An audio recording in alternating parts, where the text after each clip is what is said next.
નમસ્કાર મિત્રો, અત્યારના સૌથી મોટા અને અગત્યના સમાચારમાં વાત કરીશું. અમાસનો દિવસ નવસારી માટે ભારે. દક્ષિણ ગુજરાતના નવસારીમાં ફરી વરસાદે તબાહી સર્જી છે. જિલ્લા અને ઉપરવાસમાં ડાંગ જિલ્લામાં ઘણો વરસાદ પડ્યો છે.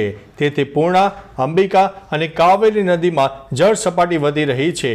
અંબિકામાં પાણી વધતા કાંઠાના ગામો અને બીલીમોરા શહેરના નીચાણવાળા વિસ્તારોમાં પૂર આવી શકે છે.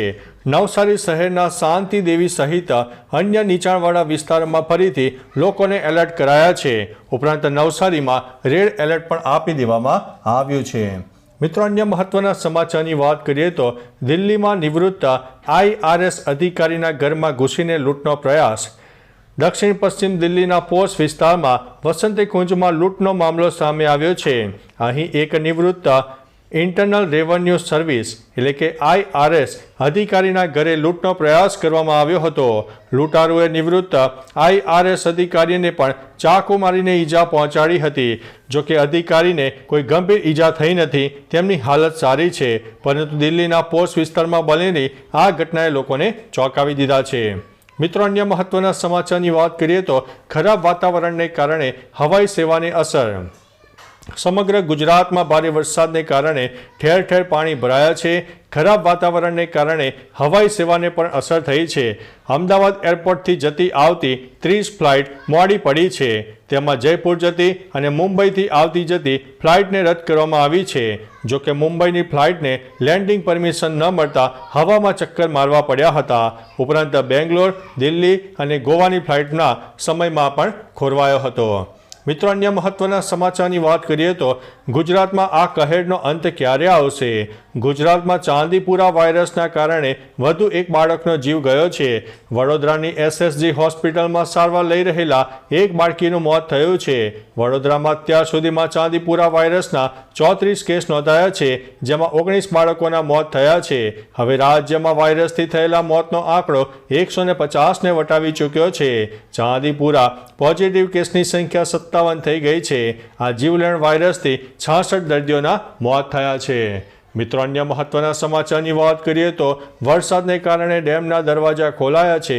દક્ષિણ ગુજરાતમાં મેઘરાજાએ જલવો જોવા મળી રહ્યો છે. ભારે વરસાદને કારણે સેલવાસમાં આવેલા મધુબન ડેમના 10 દરવાજા પણ 2 મીટર માટે ખોલવામાં આવ્યા છે. તો બીજી તરફ નર્મદા જિલ્લામાં આવેલા કરજણ ડેમની જળ સપાટીમાં વધારો થયો છે. આ ડેમના દરવાજા પણ 3 દરવાજા 1.6 મીટર સુધી ખોલાયા છે. ઉલ્લેખનીય છે કે દક્ષિણના જ નવસારી જિલ્લામાં ધોધમાર વરસાદ થયો હતો. અહીં 24 કલાકમાં સરેરાશ 4 ઇંચથી વધુ વરસાદ નોંધાઈ ગયો છે. મિત્રો, અન્ય મહત્વના સમાચારની વાત કરીએ તો જમ્મુ કાશ્મીરમાં વાદળ ફાટ્યું, હાઈવે બંધ.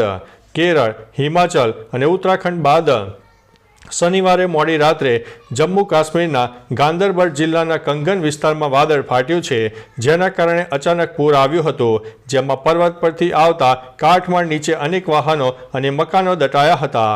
આ દરમિયાન શ્રીનગર લેહ નેશનલ હાઈવે બંધ થઈ ગયો હતો. કાશ્મીર, ખીણ અને લદ્દાખ વચ્ચેનો સંપર્ક તૂટ્યો છે. રાહતના સમાચાર એ છે કે કોઈ જાનહાનિ થઈ નથી. મિત્રો, અન્ય મહત્વના સમાચારની વાત કરીએ તો અંબાલાલ પટેલની નવી આગાહી. હવામાન વિભાગની આગાહી વચ્ચે રાજ્યમાં વરસાદ વરસી રહ્યો છે. દરમિયાન નિષ્ણાત અંબાલાલ પટેલની પણ નવી આગાહી સામે આવી છે, જે મુજબ કેટલાક ભાગોમાં ભારે વરસાદ પડી શકે છે, જેમાં પંચમહાલ, છોટાઉદેપુર, તારાપુર, કપડવંજ, વડોદરાનું નામ પણ સામેલ છે. તેમણે જણાવ્યું છે કે ગુજરાતના 10 ભાગોમાં 2 થી 4 ઇંચ વરસાદ વરસી શકે છે. પાટણ અને માંડલમાં છૂટાછવાયા ઝાપટા પડવાની સંભાવના છે. મિત્રો, અન્ય મહત્વના સમાચારની વાત કરીએ તો મંદિરની દિવાલ ધરાશાયી થતાં 8 બાળકોના મોત થયા છે. મધ્યપ્રદેશના સાગરના શાહપુરમાં હરદૌલ બાબા મંદિરમાં ચાલી રહેલા શિવલિંગ નિર્માણ કાર્યક્રમ દરમિયાન દિવાલ ધરાશાયી થતાં લગભગ 9 બાળકો કાટમાળ નીચે દટાયા હતા, જેમાંથી 8ના મોત થયા છે. ઘાયલ બાળકોને નજીકની હોસ્પિટલમાં સારવાર અર્થે લઈ જવાયા છે. આ દુર્ઘટના બાદ શાહપુર પોલીસ ઘટના સ્થળે પહોંચી હતી અને સ્થાનિક લોકોની મદદથી બચાવ કામગીરી હાથ ધરી હતી. મિત્રો, અન્ય મહત્વના સમાચારની વાત કરીએ તો ટ્રેનના ખાલી કોચમાં લાગી છે આગ. આંધ્રપ્રદેશના વિશાખાપટ્ટનમ રેલવે સ્ટેશન પર ટ્રેનના ખાલી કોચમાં આગ લાગી હતી. આ ઘટના સવારે 10 વાગ્યાની આસપાસ બની હતી. રાહતની વાત છે કે કોચમાં આગ લાગી ત્યારે કોઈ નહોતું, તેથી કોઈ જાનહાનિના સમાચાર નથી. આ ટ્રેન તિરુમાલા એક્સપ્રેસ હતી. તે 4 ઓગસ્ટ રવિવારે સવારે લગભગ 7:30 વાગે વિશાખાપટ્ટનમ વિજાગર રેલવે સ્ટેશન પર પહોંચી હતી. દરમિયાન ટ્રેનની 4 બોગીમાં અચાનક ભીષણ આગ ફાટી નીકળી હતી. મિત્રો, અન્ય મહત્વના સમાચારની વાત કરીએ તો હાઈવે પર ભેખડ ધસી પડી. સાબરકાંઠાના ખેરવાડા બાજુમાં આવેલા હાઈવે પર પહાડની ભેખડ ધસી પડતા વાહન વ્યવહાર અટકાયો હતો. ભેખડ હાઈવે પર ધસી પડતા વાહન વ્યવહાર ઉપર મોટી અસર થઈ છે. તેમાં મોટા પથ્થરો સાથે માટી પણ હાઈવે ઉપર આવી જતા રસ્તો બ્લોક થયો હતો. વિજયનગરથી 58 નંબરના હાઈવે ઉપર ભેખડ ધસી પડતા રોડ ઉપર મોટા પથ્થરો સાથે માટી પણ આવતા રોડ બ્લોક થઈ ગયો હતો. મિત્રો, અન્ય મહત્વના સમાચારની વાત કરીએ તો 80 કરોડ લોકોને મફત રાશન, છતાં ભારતીયો સૌથી વધુ કુપોષિત. કોંગ્રેસ અધ્યક્ષ મલ્લિકાર્જુન ખડગેએ શનિવારે સંસદમાં કહ્યું છે કે વિશ્વમાં સૌથી વધુ કુપોષિત લોકો ભારતમાં છે. ઊંચા દાવા કરનારા પીએમ મોદી માટે આ શરમજનક છે. મોદી સરકાર દેશના 80 કરોડ લોકોને મફત રાશન આપવાનો દાવો કરે છે, પરંતુ હજુ પણ લગભગ 10 કરોડ લોકો આ દાયરાથી બહાર છે, કારણ કે 2021થી વસ્તી ગણતરી થઈ નથી.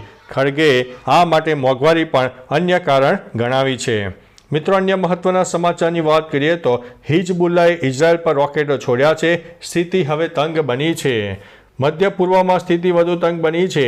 ઈરાન અને તેના સાથીઓએ હમાસના રાજકીય નેતાની હત્યાનો જવાબમાં હિઝબુલ્લાએ ઇઝરાયલ પર રોકેટો છોડ્યા છે. હવે સમગ્ર વિસ્તારમાં યુદ્ધની શક્યતા વધી ગઈ છે.